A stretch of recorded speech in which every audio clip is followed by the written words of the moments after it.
everybody! How are you? My love, shout out sa ating mga fellow mommies, mompreneurs, mga kakitchet at ating mga avid viewers. Alam nyo, ang dami natin mga naipong pagkain na hindi natin na-post. So, i-feature natin today. Baka hindi pa kayo nakaplano kung anong lulutuin nyo this week. So, ito ang ating mga ulam ideas. Sinabawan sa panahon ng upo at sipon. Yan, may carrot siya. May tanglad pa ito, mabango. Tapos, lagyan pa natin ng mais. Yan, mais.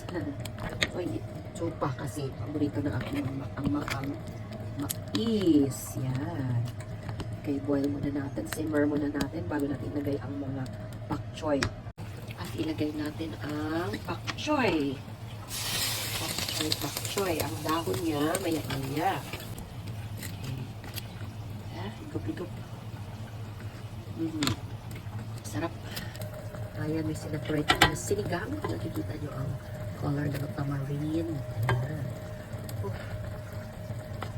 Inabiklib ako yung maasim-asim yung sinigang sa akin kasi ayaw nila yung maasim-asim. Natin ang final ingredient is pak choy na dahon. Bok choy leaves. Time off na ang ating stove kasi maluluto lang naman yan. Ayan. Oh la la. Thank you, Lord. Look at the ribs of the venison. Venison, ito ang karne ng deer. Ang tawag sa karne ng deer ay venison. Ano ang request ng ating dalaga today? Sabi niya, garlic fried rice with egg. At ang kanyang porridge ay minangguhang venison yung leftover ng ating deer mixed of venison and broccoli.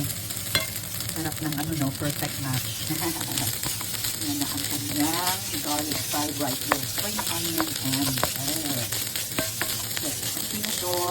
Tawagin na natin ating dalaga at ready na ang kanyang fried rice na mineshare pa natin sa bowl. At saka ang kanyang minungguhang ribs ng deer. Hello everybody! It's my first time to make this potato fish. And may leftover tayo na patatas, boiled potatoes. Nilagyan ko ng sliced tomatoes instead of ham kasi wala tayong ham. And then well-beaten eggs. Lagay natin. Yan. Finally, shredded cheese. Yan. Alright. Gusto ko cheesy pa siya more, so dagdagan natin ng cheese. Bake nyo lang ito sa oven ng 10 minutes, 200 degrees Celsius. After 10 minutes, ito na siya. But I decided na ibalik ko siya kasi parang ano pa siya. Ayan na siya. Look at that. Umalsa na siya, no?